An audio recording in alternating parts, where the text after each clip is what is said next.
माँ जी, मैंने खाना बनाकर रख दिया है और आपकी दवाइयाँ भी निकाल कर रख दी है। आप अपना खाना खाकर अपनी दवाइयाँ खा लीजिएगा। बाबूजी के लिए भी खाना निकाल कर रख दिया है और उनको चाय भी दे दी हूँ। अब माँ जी मैं चलती हूँ ऑफिस के लिए, वरना लेट हो जाएगी। अच्छा माँ जी, मैं चलती हूँ। ठीक है बहू, कोई बात नहीं बेटा, मैं तो तुझसे हमेशा ही कहती हूँ तो कोई काम मत किया कर, बस चली जाया कर सुबह उठकर अपना ऑफिस। देख बेटा, ऑफिस कोई हमारे घर की संस्था तो है नहीं कि वहाँ अगर देर सबेर भी पहुँचेगी तो वो लोग तुझे आराम से आने देंगे। बेटा हम कहीं काम करें ना तो वहाँ के काम की हमें इज्जत करनी चाहिए। नहीं माँ जी, आप बिल्कुल भी चिंता ना करें, मैं ऑफिस हमेशा समय से ही जाती हूँ, चाहे कुछ भी हो जाए। मैं अपने काम जल्दी ही खत्म कर लेती हूँ, ऑफिस में समय से ही पहुँच जाऊंगी। माँ जी आप बिल्कुल भी चिंता ना करें, बस इस घर के जो काम है थोड़े मोड़े कर देती हूँ। अगर मैं नहीं करूँगी तो फिर कौन करेगा माँ जी?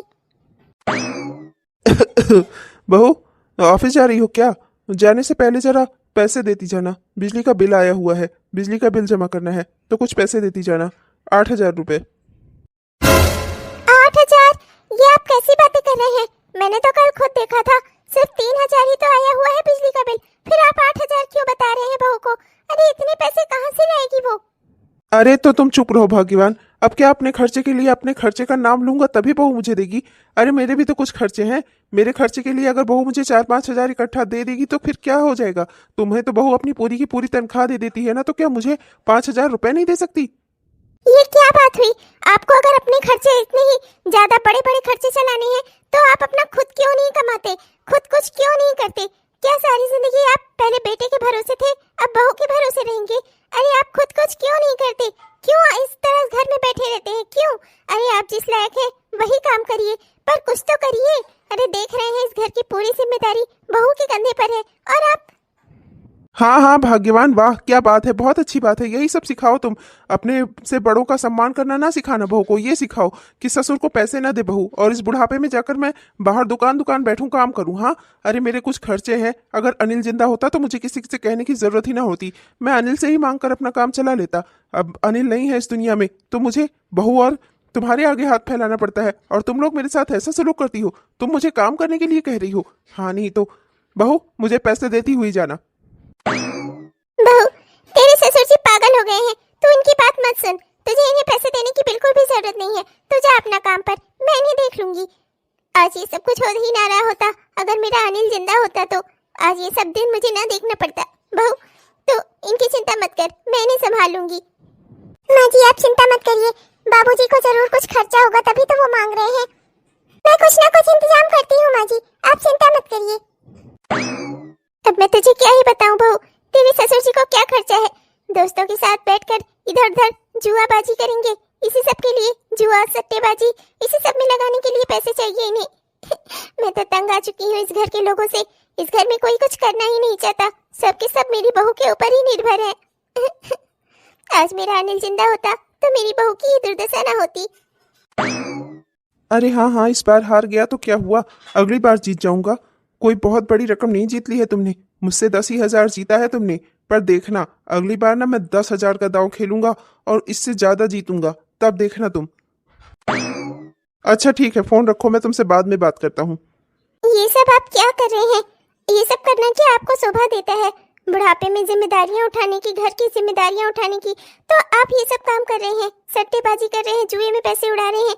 अरे इस घर में कमाने वाली सिर्फ हमारी एक बहू ही है, आपको उसका सहारा बनना चाहिए। अरे आप कहीं बाहर जाकर काम ढूंढिए, अपने लायक कोई ना कोई काम तो आपको मिल ही जाएगा।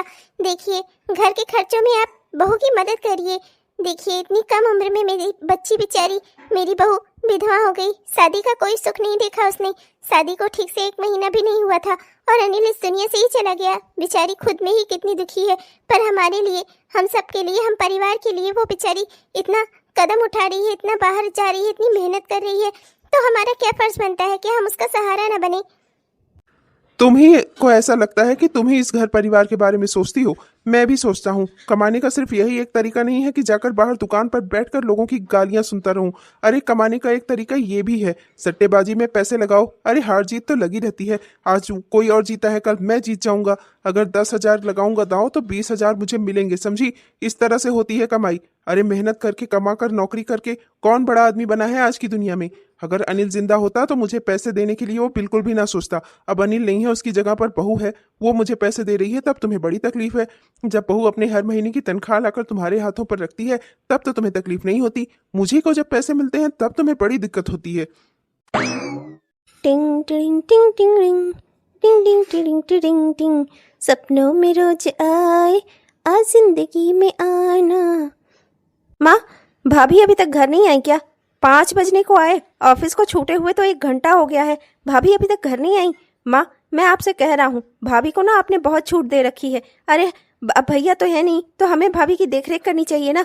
4 बजे ऑफिस छूटता है, 5 बजे तक कहाँ रह गई वो? आप उनसे कुछ पूछती क्यों नहीं हो? 1 घंटा बीतने को आ रहा है ऑफिस से, अपने घर का रास्ता सिर्फ 15-20 मिनट का ही है, भाभी को 1 घंटे कहाँ लग गए? अरे माँ, आप उनसे कोई सवाल क्यों नहीं करती? आकाश, ये तो क्या बोल रहे हैं? अपनी भाभी पर गलत इल्जाम लगाते हुए तुझे शर्म नहीं आती? अरे वो आती है घर तो घर के सामान भी लेकर आती है, तुम लोगों की तरह निठल्ली नहीं घूमती हो। काम करती है, उसके बाद घर के सामान भी लेकर आती है, और तो उसके ऊपर इतना घटिया घटिया इल्जाम लगा रहा है। उसका छोटा देवर है तू, अपनी औकात समझ, समझा? ये मत भूल, इस घर में कमाने वाली वो अकेली है, और तू कमाने वाली अकेली है तो इसका मतलब है कि कुछ भी करेगी? अरे हमारे खानदान का भी कोई नाम है, रुतबा है, हमारे खानदान की नाक कटाएगी वो? अब 4 बजे जब ऑफिस की छुट्टी होती है तब वो 5 बजे तक कहाँ रह गई है? हमारे घर का रास्ता सिर्फ 15-20 मिनट का ही तो है। तो मेरा बेटा कौन सा गलत कह रहा है? आकाश बिल्कुल सही कह रहा है। तुम्हें बहू के ऊपर लगाम लगा कर रखनी चाहिए, कहाँ जा रही है, कब जा रही है, कितने बजे घर आ रही है। अरे ऑफिस जाने की छूट दी है, अपने खानदान की नाक कटाने की छूट नहीं दी है उसको, समझी तुम? और क्या माँ, आप बहुत उनकी तरफदारी कर रही हो। कल को अगर किसी मोहल्ले वाले ने आकर आपको कुछ बताया ना उनके बारे में, तब क्या कर लोगी आप? बड़ा अपने बहू का फेवर जो लेकर घूम रही हो आप। हाँ नहीं तो, अरे आपको तो खुद समझना चाहिए, मेरे सोचाने से पहले आपको सोचना चाहिए। मेरे भी 4 दोस्त हैं, मेरी भी नाक कटती है। अरे मेरी भाभी हैं वो, उनके बारे में अगर हम देख रेख नहीं करेंगे तो और कौन करेगा? और आपको मेरा बोला हुआ इतना बुरा क्यों लग रहा है? अरे घर में कमा कर देती हैं, कोई एहसान नहीं करती। अनिल भैया होते तो आज वो भी यही कर रहे होते ना। अब अनिल भैया नहीं है तो भाभी जरा अपनी जिम्मेदारियां उठा रही हैं, तो इसमें कोई बड़ी बात क्या है? क्या हुआ माँ जी? क्या हुआ देवर जी? किस बात पर बहस हो रही है आप दोनों में? क्या हुआ? क्या बात हो गई? बात क्या होगी भाभी, ये बताइए। ऑफिस तो 4 बजे छूटता है ना, फिर आप 5 बजे क्यों आ रही हैं? हमारे घर का रास्ता सिर्फ 20 मिनट का है, आपको आने में 1 घंटा लग गया। आप इतनी देर से क्यों घर आ रही हैं? कहाँ थी आप? तुम्हें इससे मतलब? तुम इस घर में छोटे हो, छोटे बनकर रहो, मेरे गार्जियन बनने की कोशिश मत करो। मेरा बेटा छोटा नहीं है, समझी तुम? इस घर का मालिक है वो। तुम्हारे पति के मरने के बाद इस घर में एक वही आदमी रह गया है जो इस घर की देखभाल करेगा, इस घर की इज्जत बचाएगा। वो जो कह रहा है वो उसी बात का जवाब दो तुम कहाँ थी इतनी देर? हाँ, 1 घंटा कैसे हो गया तुम्हें? 1 घंटे बाद कैसे लौट रही हो तुम? कहाँ थी, किससे मिलने गई थी, बताओ? ये सब आप लोग क्या कर रहे हैं? बहू अभी अभी तो घर आई है, उसे अंदर तो आने दीजिए। हम जो भी बात होगी हम मिल बैठकर बात कर लेंगे ना आराम से। वो कहीं भी गई होगी, कुछ काम ही रहा होगा उसे। आप शांत हो जाइए। आप अपने इस नालायक बेटे के कहे में आकर मेरी बहू को इतना परेशान क्यों कर रहे हैं? उसे घर के अंदर तो आने दीजिए। तुम चुप रहो। मेरे बेटे को तो इसने चुप करा दिया ना, ये कहकर कि वो बच्चा है। वो बच्चा नहीं है, इस घर का होने वाला भावी मालिक है वो। इसकी हिम्मत कैसे हुई उसे बच्चा कहने की? हाँ, और ये जवाब क्यों नहीं दे रही है? कहाँ गई थी ये? जरूर ये हमारे खानदान की नाक कटाने गई थी। अब तो ये विधवा हो गई है ना, तो इससे तो आजादी मिल गई है, कहीं भी इधर उधर मुंह मारे, कोई है ही नहीं कुछ कहने सुनने वाला। पिताजी, ये कैसी बातें कर रहे हैं आप? बहू, भूल गई हो क्या कि अपने ससुर से बात कर रही हो तुम? अपने ससुराल में खड़ी हो, सारे संस्कार सब कुछ भुला दिए तुमने। मेरा बेटा इस दुनिया से गया नहीं और तुम शुरू हो गई अपने काम पर। भूल गई सारे संस्कार, अपने सास ससुर से किस तरीके से बात करते हैं ये तक भूल गई तुम। देवर तुम्हारी नजर में बच्चा है और ससुर की कोई औकात ही नहीं है, चिल्ला रही हो ससुर पे तुम। चुप हो जाओ बहू, चुप हो जाओ, कोई बात नहीं। मैं समझती हूँ जरूर तुम्हें किसी ना किसी काम में देर हो गई होगी। बहू कोई बात नहीं है, तुम चिंता मत करो। मैं हूं ना, तुम मुझे बताओ कि तुम्हें कहाँ टाइम लग गया। बहू कोई दिक्कत की बात नहीं है, मैं हूं ना, तुम्हें कोई कुछ नहीं कहेगा। माँ जी, मैं आ रही थी तो मैंने देखा कि हमारे घर में 2 दिनों से दूध नहीं आया था और रास्ते में मुझे वो दूध वाला मिल गया। मैंने उससे कहा कि तुम हमारे घर में दूध क्यों नहीं दे रहे हो? 2 दिनों से दूध नहीं है, मेरे बाबूजी को चाय नहीं मिल पाती, उन्हें दूध नहीं मिल पाता। तो वो बोला कि आपके घर से दूध के पैसे ही नहीं भरे गए हैं। मेरा पिछला 2 महीने का दूध का पैसा बकाया है। आप लोग जब तक वो पैसा नहीं दे देते तब तक मैं आपके घर में नया दूध सप्लाई नहीं करूंगा।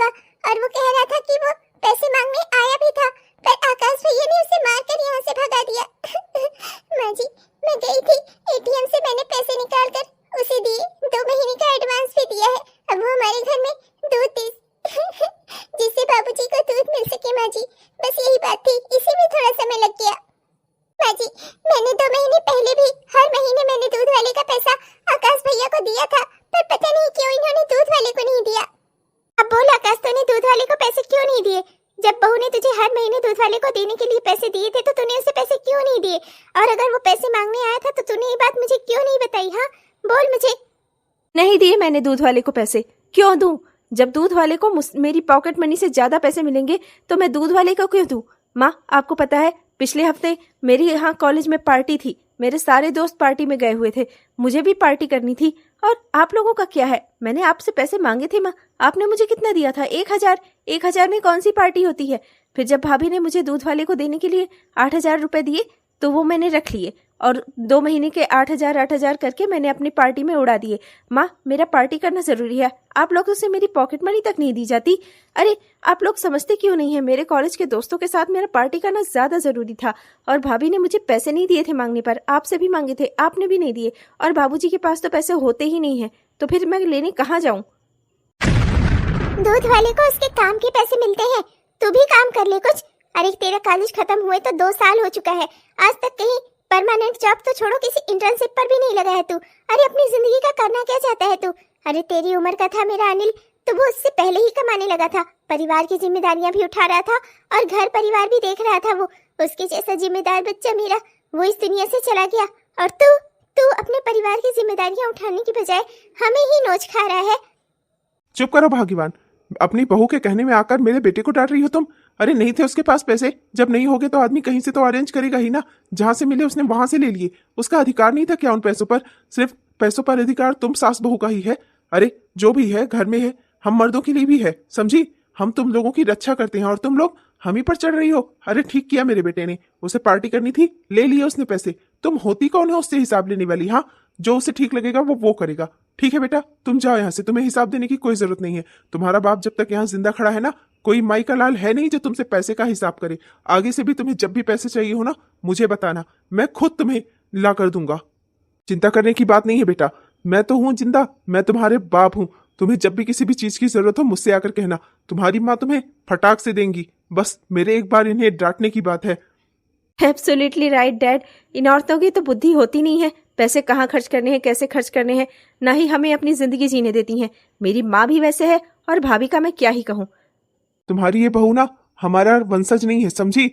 हमारे वंश को आगे हमारा बेटा ही बढ़ाएगा। और आइंदा से कभी भी हिम्मत मत करना मेरे बेटे को डांटने की, अगर अपना भला चाहना तो, वरना इस उम्र में भी तुम्हें मायके छोड़ने में ना मुझे कोई शर्म नहीं आएगी, समझी? चुप हो जा बहू, माफ कर दी मुझे। इस घर में तुम हमारे लिए सब कुछ करती हो और मैं तुम्हारे लिए कुछ नहीं कर पाती। तुम्हारे ससुर, तुम्हारे देवर सब तुम्हें इतना परेशान करते हैं, पर मैं कुछ नहीं कर पाती। तुम सिर्फ कमाती हो हम सबके लिए, अपने ऊपर तो तुम जरा सा भी कुछ नहीं खर्चा करती। हम सबके लिए इतना करती हो और हम ही सब तुम्हारे सबसे बड़े दुश्मन हैं। बहू मुझे माफ कर दो, मैं तुम्हारी सास होते हुए भी कभी तुम्हारे लिए लड़ नहीं पाती। बहू मैं बहुत कोशिश करती हूँ, पर मैं क्या करूँ, तुम तो जानती ही हो ना, मैं खुद भी बहुत मजबूर हूँ। कोई बात नहीं माँ जी, कोई बात नहीं, मैं समझती हूँ, आपको मुझसे माफी मांगने की कोई जरूरत नहीं है। बहू मैं तो ये भी नहीं चाहती थी कि अनिल के मरने के बाद तेरे बाल काटे जाए तो इस तरह से सफेद साड़ी में घूमे। बहू आजकल की दुनिया में देख, विधवा औरतें भी कितने अच्छे से रहती हैं, और तेरी तो अभी शादी को सिर्फ 1 महीना ही हुआ था। तूने जिंदगी के कौन से ही सुख देखे थे? मैं तो चाहती थी कि तू अभी भी ठीक ठाक से रहे, पर अपने ससुर के और अपने देवर के कहे में आकर तूने अपने आप को इतना बदल दिया बेटा। और आज भी ये लोग तुझ पर भरोसा नहीं करते, सिर्फ इन लोगों को तेरी कमाई ही चाहिए, तेरी यही कोई जरूरत नहीं है। बहू मुझे माफ कर दे, मैं इस घर में तुझे अच्छा परिवार न दे सकी। माँ जी मैंने अपने बाल कटाए सफेद साड़ी में मैं इसलिए आई जिससे लोगों को मुझ पर भरोसा रहे, मेरे ससुर जी और मेरे देवर को मुझ पर विश्वास रहे। माँ जी मैं ये नहीं चाहती थी कि आपको मेरे लिए इन सब छोटी छोटी सी चीजों के लिए लड़ना पड़े। माँ जी अगर मेरे इतना सब करने से घर में शांति बनती थी तो मैंने कर लिया माँ जी, मुझे कोई अफसोस नहीं है। वैसे भी अब मेरे पास है ही कौन मुझे देखने वाला। भगवान ने तो मेरी सारी खुशियाँ छीन ही ली ना माँ जी। आप भी चिंता मत करिए माँ जी, ये सब तो रोज का है। मैं चलकर खाना बनाती हूँ माँ जी। बहू, तू हमारे लिए इतना सब कुछ कर रही है। अनिल के मरने के बाद तूने कभी उसकी कमी नहीं महसूस होने दी हमें। पर मैं हमेशा यही सोचती हूँ, जब मैं मरकर भगवान के पास जाऊंगी और अनिल वहाँ मुझे मिलेगा तो मैं उसे क्या मुंह दिखाऊंगी, क्या कहूंगी उससे। उसके इस दुनिया से जाने के बाद मैंने उसकी पत्नी का कैसा ख्याल रखा।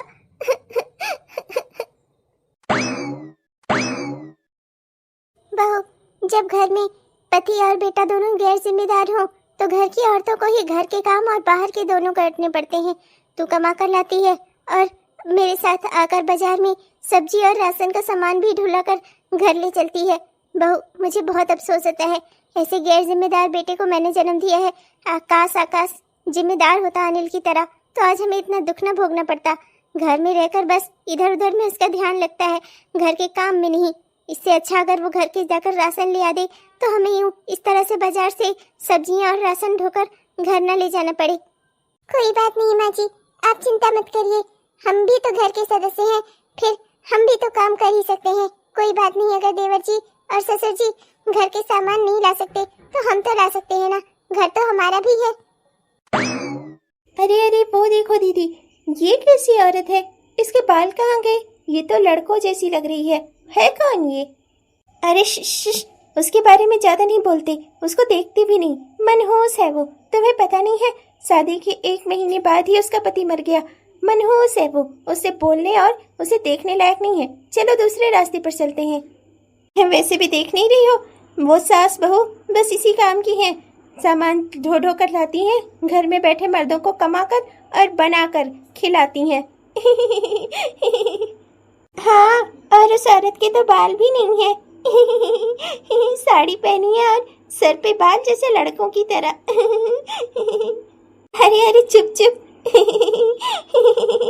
कोई नया फैशन होगा, विधवा फैशन। बॉय कट बाल कटाओ। किसी के बाल और किसी के साड़ी से उसको जज नहीं कर सकते, समझी तुम दोनों? अरे उनके बाल छोटे हैं तो क्या हुआ, वो मन की तो सुंदर है। तुम लोग इतनी बकवास कर रही हो फिर भी वो आकर तुम्हें कुछ सुना नहीं रही हैं। इस बात की भलाई समझो। और क्या तुम आप लोग अपनी सुंदरता पर बड़ा गुरूर कर रही हो? तुम दोनों कभी अपनी शक्ल देखी है आईने में जो दूसरों का मजाक उड़ाने चली हो? अरे तुम्हारे बाल लंबे हैं, तुम बड़ी सुंदर हो, बड़ी खूबसूरत हो, तो जाकर अपने घर में रहो ना। दूसरों के मजाक उड़ाने से तुम सुंदर बन जाओगी। ये तो विजय भैया है, मनीष भैया के दोस्त। भैया ये आप कैसी बातें कर रही हैं? हम तो बस। चुप करो तुम दोनों। तुम्हारा भाई यहाँ पैसे खर्चा कर करके कहाँ से कमा कर लाकर तुम दोनों को पढ़ा लिखा रहा है, समझती भी हो? पढ़ाई लिखाई का मतलब सिर्फ कॉलेज में जाकर डिग्रियां हासिल कर लेना नहीं होता है, तमीज भी आनी चाहिए पढ़ाई लिखाई के साथ। और अगर पढ़ाई लिखाई के साथ तुम्हें तमीज नहीं आई ना तो तुम गंवार की गंवार ही हो, समझी? तुमसे अच्छे तो वो लोग हैं जो दूसरों की इज्जत करना जानते हैं, भले ही उन्होंने एक अक्षर भी पढ़ाई ना की हो। तुमसे ज्यादा पढ़े लिखे हैं वो लोग। तुम्हारा भाई कहाँ से पैसे लाकर तुम लोगों की पढ़ाई पूरी करवा रहा है, इस बात का अंदाजा भी है तुम लोगों को? मेहनत करोगी तब तो पता चलेगा कि पैसे कहाँ से आते हैं। बस दूसरों का मजाक उड़ाने को कह दो। चुपचाप से घर जाओ और जाकर अपने पढ़ाई में मन लगाओ। अगली बार से अगर तुम लोग 2nd division 3rd division pass हुई ना तो तुम दोनों की ये जो हरकतें हैं ना जाकर मनीष को बता दूंगा मैं, समझी? जाओ घर जाओ। आई एम सॉरी भैया, चलो चिंकी चलते हैं यहाँ से, चलो सीधे घर जाओ, इधर उधर दिखनी नहीं चाहिए मुझे तुम दोनों। माँ जी और मैडम माफ करिएगा, आपको तकलीफ हुई। मेरे दोस्त की बहनें हैं, ये मेरी बहनों जैसी हैं। इनकी गलती के लिए मैं आपसे माफी मांगता हूँ। कोई बात नहीं बेटा, तुम अच्छे हो, तुम्हारे संस्कार अच्छे हैं, तुम्हारे माँ बाप ने तुम्हें अच्छे संस्कार दिए हैं, पर सब दुनिया में तुम्हारे जैसे नहीं होते। कोई बात नहीं बेटा। माँ जी आपने मुझे बेटा कहा है तो अपना थैला मुझे दे दीजिए, मैं आपको घर तक छोड़ देता हूँ। उसकी कोई जरूरत नहीं है, हम चले जाएंगे। चलिए माँ जी। मैडम मैं आपसे भी माफी चाहता हूँ, मेरी बहनों की वजह से आपको तकलीफ हुई। मेरी दोस्त की बहनें मेरी बहनों जैसी हैं, उन्होंने आपके साथ दुर्व्यवहार किया, आपका मजाक उड़ाया, इसके लिए मैं आपसे माफी मांगता हूँ। कोई मेरी नजरों से देखे तब उसे पता चले। बाल छोटे होने बड़े होने से कोई फर्क नहीं पड़ता, सफेद साड़ी से भी कोई फर्क नहीं पड़ता। इंसान को मन से सुंदर होना चाहिए, जैसे कि आप हैं जो इतना कुछ करने के बाद भी आपने इन दोनों को कुछ नहीं कहा था। उन दोनों को आप बहुत अच्छी हैं मैडम, मैंने आपको देखा है। गरीबों पर आप कितनी दया करती हैं, यहाँ तक कि पशु और पक्षियों का भी ख्याल करती हैं। आप बहुत अच्छी हैं। जी देखिए, मुझे किसी से कोई शुक्रिया, कोई माफी, कोई अच्छाई, कोई बुराई कुछ नहीं चाहिए। माँ जी चलिए। अरे रुक जा बहू, वो कितने अच्छे से बात कर रहे हैं, तो क्यों इतना चिढ़ रही है? रुक जा, शांत हो जा, मुझे उनसे बात करने दे बेटा। माँ जी आप भी ना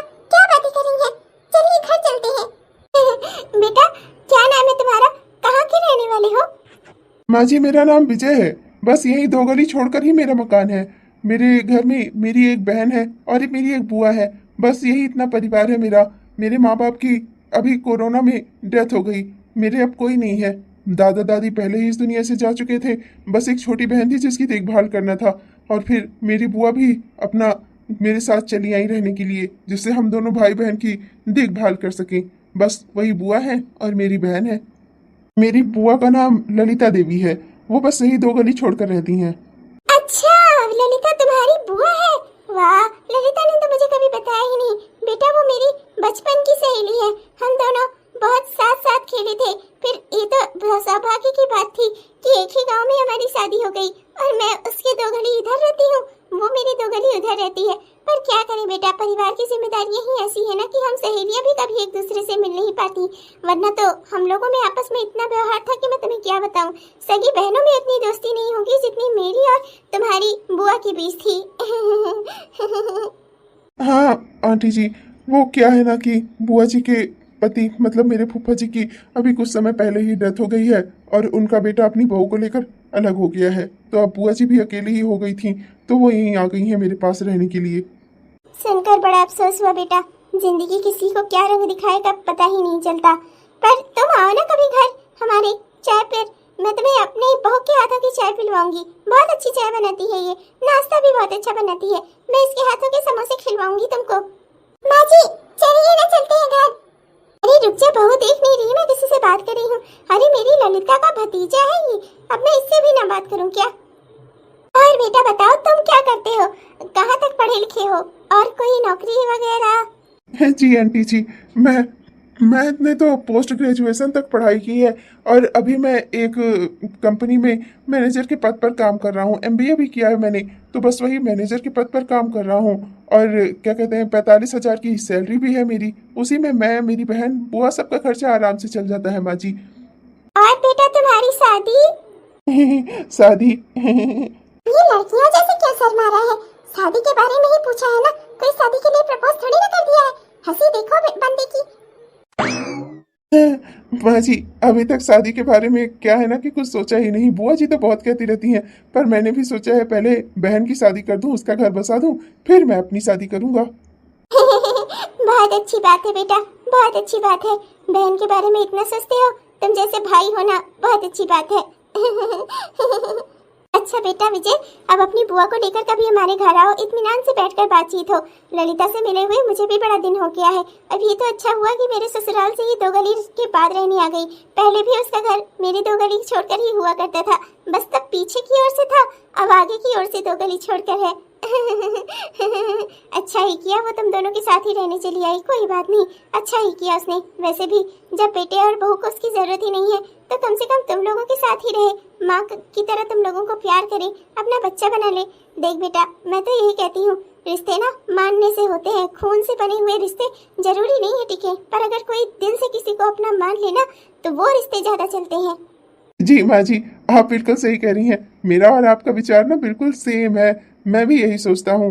खून के रिश्तों का क्या है, रिश्ते तो मन के होने चाहिए, मन से जुड़ने चाहिए, मन से बंधने चाहिए, और वही रिश्ते आगे चलते हैं, वही रिश्ते मजबूत होते हैं। माँ जी चलिए ना घर चलते हैं, देर हो रही है। घर पर पिताजी और देवर जी हम दोनों का इंतजार कर रहे होंगे। चलिए ना माँ जी घर चलते हैं।